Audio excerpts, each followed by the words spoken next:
Okay, mic test, testing. Can you hear me? Let me put in my music real quick. So, today I'm going to quickly give you an overview on how equilibrium works. Hopefully you can hear me, otherwise I might cry at the end of this. Okay, let's use black, and can I change the color? The font, something like this. I like dark blue. Okay, so I'll be teaching you about equilibrium K. So equilibrium, I'm just going to use it, denote it as K. Um, you should know that there are a lot of types of K actually. I'm just going to give you the quick rundown on the three main types. You only need the first two, I'd say. K, C, K, EQ, and K, P. I'll quickly run this one first because it's not as important as the other two. This is about the partial pressures. Okay, so the partial pressures of the system, if you want to calculate it by the equilibrium. Okay, now these two, this is the equilibrium constant and this equilibrium. The thing with these, I've done a few searches. Apparently they're very similar, and it's just that Kc refers to when you're finding equilibrium using the concentrations, and Keq refers to the equilibrium constant concentration values. Okay, so let me put this in a better way. Um, this is in practicality. Okay, so using actual values to find this. This one is more like in general. So we call that in general equilibrium constant. Okay, so if you're using formulas like A B B, you know, it'd be A and B, right? But regardless of that, so let's just use this stuff. All you need to know is these two are very similar. This is partial pressure, P for pressure, right? Okay, great. I want to talk about equilibrium now. So what does equilibrium concern itself with? It concerns itself with, this is really important, reversible reactions, okay? Oh, shit, that's so loud. Oh, sorry, my music's very loud. Reversible reactions, okay? Great. And what does that mean? It means that you use this side, right? And it means that things can go that way, it can go this way. Let's see, what example can I give you? Let's use nitrogen dioxide degradation from dinitrogen tetraoxide. Sounds very big molecule.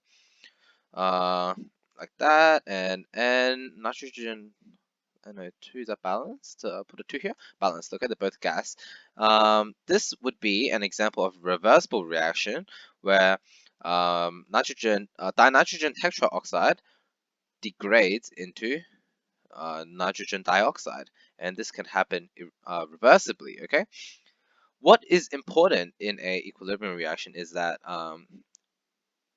equilibrium is defined as a rate. It's not when concentrations. It's not talking about concentrations, okay? So I want you to know it's not talking about the respective concentrations of the reactant here or the product here, okay? It's talking about the rate at which the nitrogen tetraoxide degrades into nitrogen dioxide and the rate at which nitrogen dioxide comes back into here.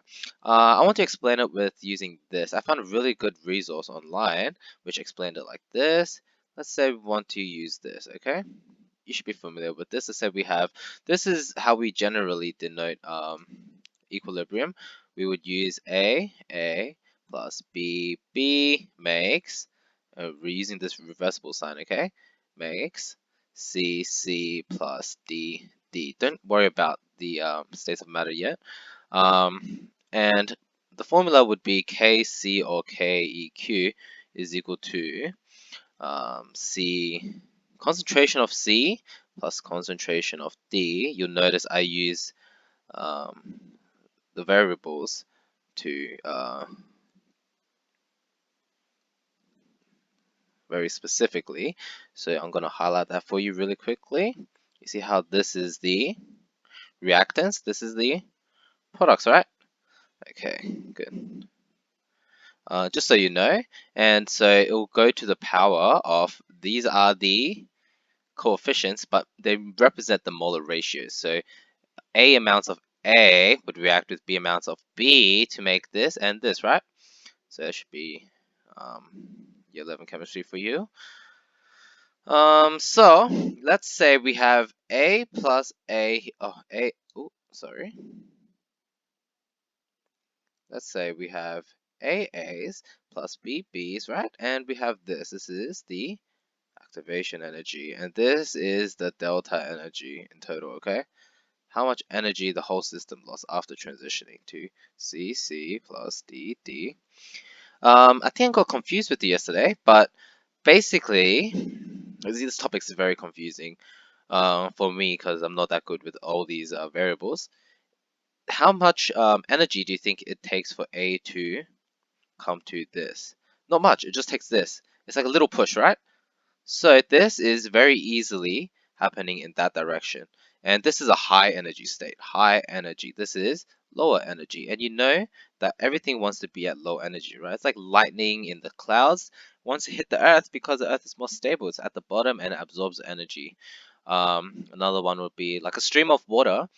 It wouldn't climb all the way up a mountain to flow down. It flow down the mountain because there's less energy required. And it's just how the universe works. Energy, things would prefer a low energy state.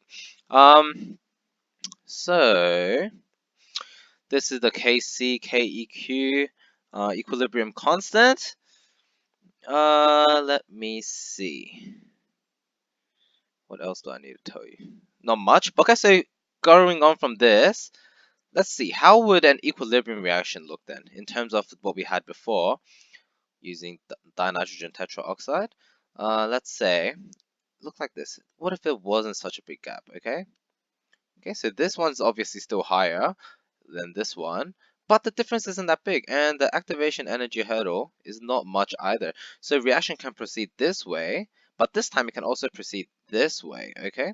Because the energy states are not that different between the two species. So if we use the other thing, not this, that's only if we have two species, so two reactants reacting. What if we just had two? Two in total. So one reactant, one product. So N2O4 and NO2, right?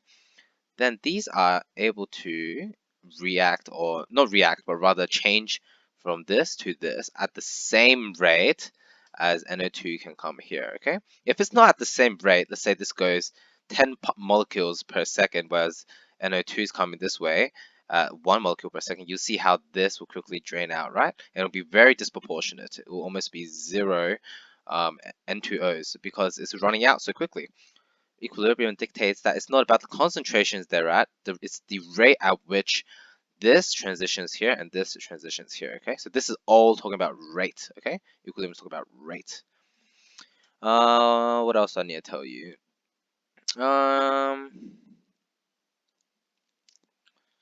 Also, I think I taught you this in class, this. These square brackets means concentration, and we know the units of concentration are, this is the formula for concentration, N is equal to moles per volume. In this case, we standardize it using liters, okay? So that's one thing you should be aware of. And this will be basically the hardest bit for calculating KClKeq. But actually, one more thing I need to talk to you about. You notice the difference between these two, this one and this one, is that the energy levels are very different, right? And that's because of temperature. So temperature and pressure, these things will affect how equilibrium works and is expressed, okay? So you must ensure that you understand how that works. Let me see what else I need to do for you. I think that is it. Let's go over a quick example. If you're writing notes right now, one thing I have in my notes is this. Excuse me. If Kc is very large, if it's greater than, let's say, if Kc is greater than 1, and if Kc is less than 1, okay? If Kc is greater than 1, means that things value, not things, the equilibrium goes towards the product. And opposite here goes towards the reactant, okay? And I'll make this very clear in a bit as to why this makes sense. But I just want you to write that down and understand that in a bit. Let me get you an example. Let me pull one up real quick.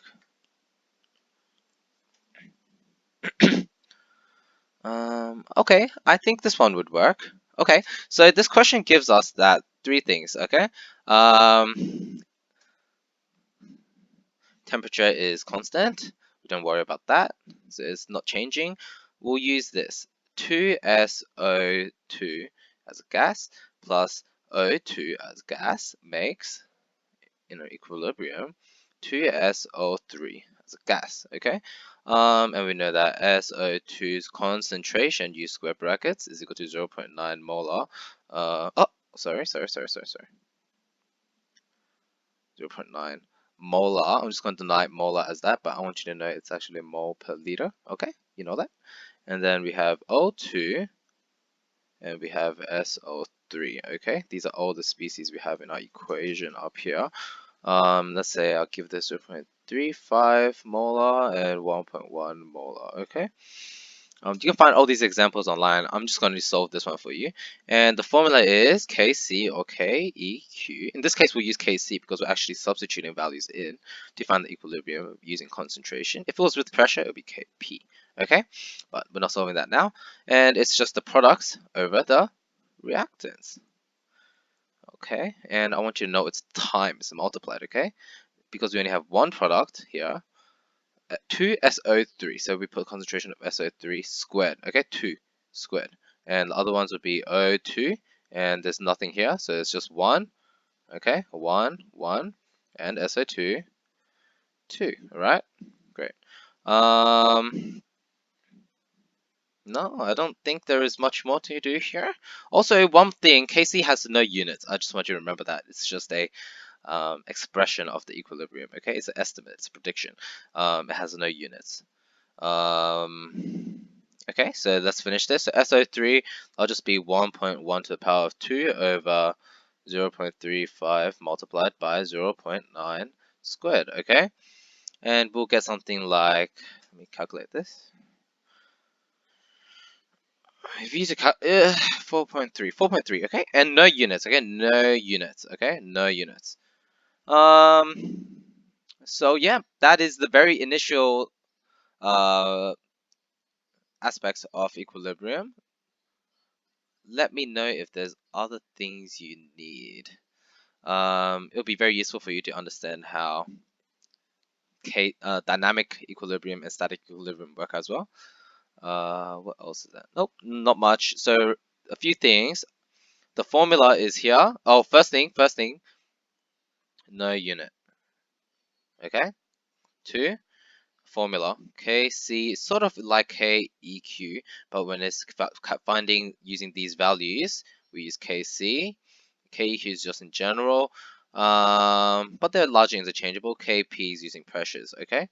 3, no units. What else? Formula is product over react. Okay, and to the power of whatever this is, the molar ratios that are present in.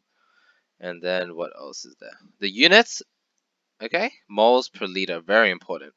And the above diagrams here was just to demonstrate to you how a reversible reaction can happen.